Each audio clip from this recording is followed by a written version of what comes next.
மடங்கு பெருகி இருக்கிறான்.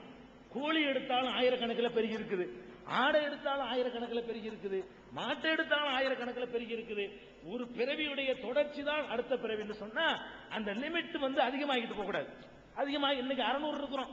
பெரிய பாரதியார் படிச்சாரு 30 கோடி முகமுடையாள், 50 வருஷம் ஆவல 100 கோடி. இப்ப இந்தியாவில் அவர் படிக்கும் போது 30 கோடி, அதுவும் பாகிஸ்தான் பங்களாதேஷ் சேர்த்து. அவர் படிக்கும் போது அவர் இருந்த இந்தியாவில் பாகிஸ்தான் இருந்துச்சு, பங்களாதேஷ் இருந்துச்சு, அப்பதான் 30 கோடி. இப்ப அதையும் சேர்த்தா 140 கோடி. இப்ப 100 கோடிக்கு பதிலாக எவ்வளவு பெருகி இருக்கிறோம். அப்ப 30 கோடி பேர் தான் பிறவி எடுக்கிறாங்கன்னா இப்போ 30 கோடி தான் இருக்கணும். இப்ப ஏன் 140 போச்சு? அந்த பிறகு எங்க இருந்து சேருது அப்படின்னு பார்க்கக்கூடிய நேரத்தில் இது இல்லைன்னு இஸ்லாம் சொல்லு. இஸ்லாம் என்ன சொல்லுதுன்னு கேட்டா 2 பிறவி தான். என்ன 2 பிறவி? இப்ப நீங்கள் பிறந்து விட்டீர்கள், இது ஒரு பிறவி, இது உங்களுக்கு தெரியுது. நீங்க இப்ப பிறந்திருக்கிறது உங்களுக்கு தெரியுது, எனக்கு தெரியுது, இது ஒரு பிறவி. இதுக்கு பிறகு உலகத்தை கடவுள் அழிப்பார். உலகத்தை டோட்டல் அழிக்கப்படும். அவன் தனிப்பட்ட முறையில் சாவுறது இல்ல, மொத்தமா ஒரு கட்டத்தில் உலகம் அழிக்கப்படும். அழிக்கப்படும்ங்கிறது அறிவியல் ரீதியாக எதிரானது ஒன்றும் கிடையாது. இன்றைக்கும் அழிவதற்கு சாத்தியம் இருக்குன்னு விஞ்ஞானம் ஒத்துக்குது. ஆனா பல லட்சம் வருஷம் ஆகும்னு சொல்றான். என்ன சொல்றான்? பூமி தன்னுடைய ஈர்ப்பு சக்தியில கொஞ்சம் குறைஞ்சிட்டாலும் போதும், அல்லது சந்திரன் ஈர்ப்பு சக்தியில கொஞ்சம் அதிகமா போனாலும் போதும், ஒண்ணு இழுத்து கிழிச்சினால போதும். பூமி தன்னுடைய ஈர்ப்பு சக்தி கொஞ்சம் குறைச்சிச்சுன்னு வைங்க, போய் மட்டார்ந்து சந்திரன்ல ஒரு முட்டு புட்டும், சுக்குமுறை செதறி போயிடும். அது இங்க முட்டினாலும் சரி, இது அங்க போய் முட்டினாலும் சரி, ஒவ்வொன்றும் காந்த மாதிரி பேலன்ஸ்ல ஓடிக்கிட்டு இருக்கு, பேலன்ஸ்ல நிக்குது. எதனுடைய சக்தியும் குறைஞ்சிடக்கூடாது. அப்படி குறையும் விஞ்ஞானி. சூரியன் தன்னுடைய வெப்ப சக்தியை குறைச்சிக்கிட்டே இழந்துகிட்டே வருது, பூமி தன்னுடைய சக்தி இழந்துகிட்டே வருதுங்கிறான். அப்படிப்பட்ட நேரத்தில் இது இன்னொன்றோட போய் மோதக்கூடிய சான்ஸ் இருக்குன்னு விஞ்ஞானம் ஒத்துக்கிறது. அப்படி உலகம் அழிக்கப்படும் பொழுது முதல் மனிதர்களை இருந்து அழிக்கப்படும் பொழுது எத்தனை பேர் வாழ்ந்தார்களோ அவ்வளவு பேரையும் கடவுள் உயிராக்குவார். முதலில் படைத்த கடவுளுக்கு இரண்டாவது படைப்பது கஷ்டம் இல்லை. கடவுளை நம்பாட்டி அது வேற விஷயம். நம்பியவர்கள் பார்வையில முதல்ல படைக்கிறது தான் கஷ்டம். எப்போதுமே இந்த மைக் இருக்குன்னு வைங்களேன், ஃபர்ஸ்ட் படைச்சான எவ்வளவு கஷ்டப்பட்டிருப்பான். இது முத தயாரிக்கிறவன் அப்படி செஞ்சு பார்த்து இப்படி செஞ்சு பார்த்து அதை வச்சு பார்த்து இதை வச்சு பார்த்து கஷ்டப்பட்டிருப்பான். இது செஞ்சுட்டான்னு வைங்களேன், மோல்டு பண்ணி ஊத்திட்டு இருக்க வேண்டியதான், ஊத்தி எடுக்க வேண்டியதான் தோசை மாதிரி.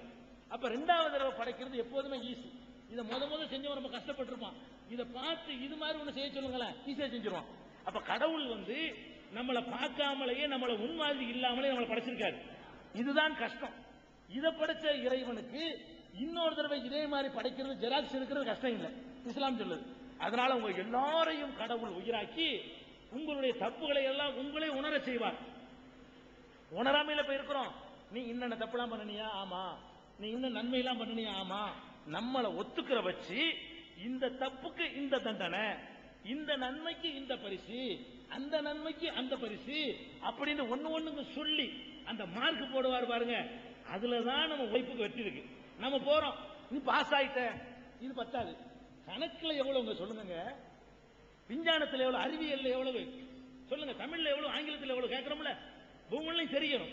அப்ப அந்த மாதிரி மார்க் போடக்கூடிய உலகம் என்று இஸ்லாம் சொல்லுது. மறுபிறவியை இஸ்லாம் ஒத்துக்கல, இஸ்லாத்தின் நிலைப்பாடு. அதே தொடர்ல ஐயா கேட்டாங்க, தாஜ்மஹால், ஃபத்தேபூர் சிக்ரி இதெல்லாம் அந்த மன்னர்கள் நம்ம கொடுத்த ஒரு பொக்கிஷம் அப்படிங்கிற மாதிரி சொன்னாங்க. இதை இஸ்லாம் இதை கண்டிக்குது. மக்களுடைய வரிப்பணத்தில் அவ்வளவு ஏழ்மையான ஒரு நேரத்தில் இந்த செலவக்கல்ல கொண்ட ஒரு சமாதிக்கு போட்டு கோடி கோடியா செலவு பண்ணி பல வருஷங்கள் இந்த மக்களை வாட்டி வதச்சி வேலை வாங்கி ஒரு தாஜ்மஹால் ஒருத்தன் கட்டுறான்னு சொன்னா அவன மாதிரி ஒரு துரோகி யாருங்க? உங்களுக்கு அதிசயமா இருக்கலாம். அந்த பணத்தை கொண்டு என்னவெல்லாம் பண்ணிருக்கலாம். கங்கையும் காவிரி இணைச்சிருக்கலாமே.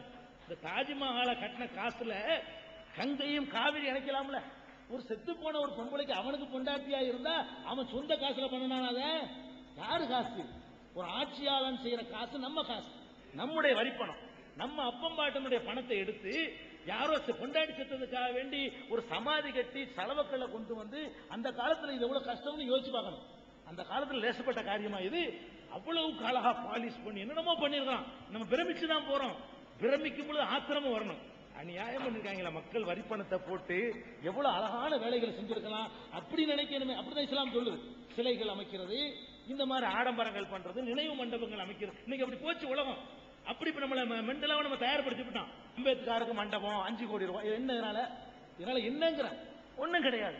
காமராஜருக்கு சிலை, அவருக்கு சிலை, இவருக்கு சிலை, பசுமன் முத்துராமலிங்க தேவருக்கு சிலைங்கிறான். என்ன நடந்துச்சு நாட்டில்? சிலையை வச்சவன சிலைக்கு போய் இவன் செருப்பு மாலையை போட்டு போவான். 10 தலை. ஒரு சிலைக்கு மாலை போட்டதுனால என்ன ஆகும்? 10 தலை போயிடும், 10 தலை உருளும். அவன் அந்த சிலை கையை உடைச்சிட்டு போவான். இங்கிட்டு ஒரு 20 தலை. இது தேவையா? அந்த அந்த பெரியவர்களை காமராஜரை மதிக்கிறாருன்னா அவர் கொள்கைப்படி நடங்க, அம்பேத்கரை மதிக்கிறாருன்னா அவர் சொன்ன போதனை இப்படி வாழ்க்கை நடத்துங்க. அதானுங்க சரியான முறையா இருக்கு. நம்மளை இதெல்லாம் சரின்னு நினைக்க வச்சதுனால தாஜ்மஹாலும் சரின்னு நம்ம நினைக்கிறோம். ஆதரிக்க கூடாது. மக்கள் பணத்தில் எவன் உருப்படாத காரியங்களை செய்யறானோ, அது எவன் செஞ்சாலும், முஸ்லீம் செஞ்சாலும் சரி, அவன் இந்து செஞ்சாலும் சரி, இந்த பணத்தை இதை விட நல்ல காரியத்தில் செய்ய முடியுமான்னு நீங்க பார்க்கணும்.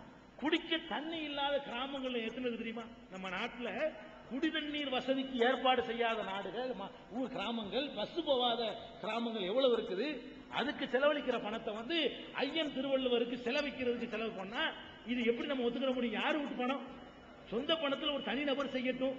அல்லது திருவள்ளுவரை மதிக்கிறதா இருந்தா அவருடைய அறிவுரைகளை மக்களை கொண்டு போய் நல்ல நல்ல அறிவுரை சொன்னாரு.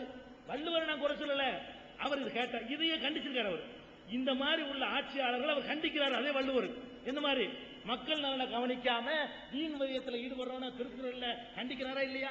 அவர் கண்டிக்கிற காரியத்தை அவர் பேர்ல செஞ்சு விட்டு இதை நல்லது செஞ்சுட்டு நம்ம பாராட்ட முடியுமா? அது கருணாநிதி செஞ்சாலும் பாராட்ட முடியாது, ஷாஜகான் செஞ்சாலும் பாராட்ட முடியாது. அதான் அதுல உள்ள விஷயம். நாங்க ஏத்துக்கிற மாட்டோம். அது தப்பு, நீங்களும் ஏத்துக்க கூடாது. வேண்டாம், எங்க வீட்டு பணத்தை வாங்கி உன் பணத்துல செய்யி. நீ ஐயன் திருவள்ளுவருக்கு 1000 அடியில வை, உன் சொந்த காசுல வை.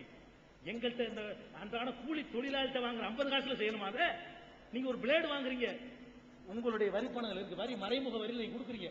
பிளேடு கம்பெனிக்காரன் அதுக்கு சேர்த்தா விலை போடுறான், உங்கள்கிட்ட வசூல் பண்ணி அவன் கொடுத்துக்கிட்டு இருக்கிறான். 1 லிட்டர் மண்ணெண்ணெய் வாங்குறீங்க, நீங்க வரி கொடுக்குறீங்க. ஒரு கர்ச்சிப் எடுக்கிறீங்க, நீங்க வரி கொடுக்குறீங்க. ஒரு மைக்கு வாங்குறீங்க, நீங்க வரி கட்டுறீங்க. மறைமுகமா வரியை வாங்கி வியாபாரி அரசாங்கத்துக்கு செலுத்துறான். என்கிட்ட வாங்குற அந்த வரி பணத்தை ஆஸ்பத்திரி கட்டுவான், ரோடு போடுவான், எனக்கு உதவி செய்வான், கல்வி தருவான். நான் கொடுக்கிற பணத்தை கொண்டு போய் நாசமாக்கணும் நான் ஒத்துக்கிற கூடாது. அப்படி இருக்க நம்மளை வந்து தப்பா வழி நடத்தி போயிட்டு இருக்கிறாங்க அரசியல்வாதிகள்.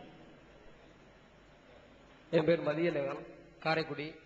இஸ்லாமியர்கள் அசைவம் உட்கொள்ளும் போது பள்ளிவாசலில் ஹலால் சொல்லி அறுக்கப்பட்ட இறைச்சியை உட்கொள்ள வேண்டும் என்பது உங்களது மரபு. அப்படியானால் அதற்கு விஞ்ஞான ரீதியாக காரணம் இருக்கிறதா? காரணம் இருந்தால் வெளியூர் செல்லும் போது ஓட்டல்களில் சாப்பிடுகிறார்கள். எங்கள் விசேஷங்களில் வந்து இரத்தத்தை மட்டும் ஒதுக்கிவிட்டு மற்ற இறைச்சியை உட்கொள்கிறார்கள். இதற்கு காரணத்தை கூறுமாறு கேட்டுக்கொள்கிறேன்.